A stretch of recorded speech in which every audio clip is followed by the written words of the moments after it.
আমাদের জনসংখ্যার ৫১% নারী এবং এই বিশাল জনগোষ্ঠীকে স্বাবলম্বী সফল করতে পারলেই একমাত্র বাংলাদেশের সফলতা সম্ভব। বাংলাদেশের আপনারা জানেন রপ্তানি খাতের সবচেয়ে বড় কন্ট্রিবিউশন আমাদের পোশাক খাতে নারীদের অংশগ্রহণের ফলেই সেটা সম্ভব হয়েছে।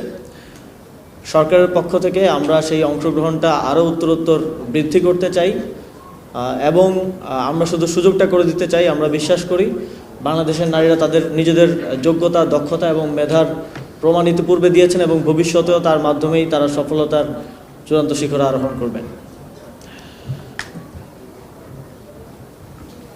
এটিকে কোনো বিশেষ সুবিধা হিসেবে দেখার কোনো সুযোগ নেই। এটি শুধু সরকারের পক্ষ থেকে দেশের জনসংখ্যার অন্যতম বৃহৎ একটি অংশকে কাজ করার সুযোগ করে দেয়া এবং তারা নিজেদের যোগ্যতার মাধ্যমেই আজকে যারা এখানে পুরস্কার পেলেন, যারা স্বাবলম্বী হয়েছেন, তারা তাদের যোগ্যতা, দক্ষতা এবং পরিশ্রমের মাধ্যমেই এই জায়গায় এসেছেন। এটি কোনো ধরনের কোটা নয়।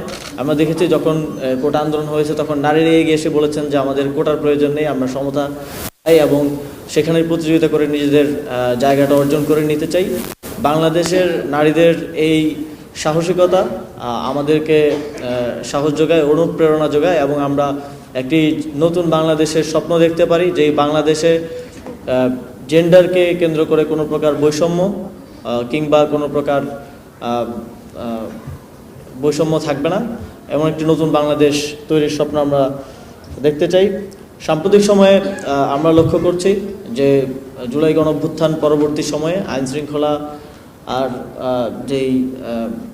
আইনশৃঙ্খলার যেই পরিস্থিতি, তার কারণে বিভিন্ন মহল বিভিন্ন ধরনের সুযোগ নেওয়ার চেষ্টা করছে এবং অনেকেই ধর্মকে ব্যবহার করে, ধর্মের আবেগকে ব্যবহার করে নানাভাবে নারীদেরকে নিচু করে দেখানোর এবং হ্যারাসমেন্ট করার মতো ঘটনা ইতিপূর্বে ঘটেছে। আমরা স্পষ্টভাবে বলে দিতে চাই আমাদের ধর্ম এই বিষয়টাকে অ্যালাউ করে না। আমাদের ধর্ম আমাদের নারীদেরকে সর্বোচ্চ সম্মানের জায়গায় রাখার স্বীকৃতিটা দিয়েছে।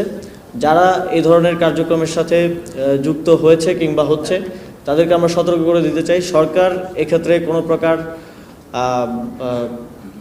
কোনো প্রকার ছাড় দেবে না এবং সামনের দিনগুলোতে এই ধরনের ঘটনা ঘটানোর কেউ চেষ্টা করলে আমাদের নারীদের নিরাপত্তা বিঘ্নিত করার কোনো প্রকার ষড়যন্ত্র কিংবা চেষ্টা যে কোনো মহল থেকে হলে সেটাকে কঠোর হস্তে দমন করা হবে।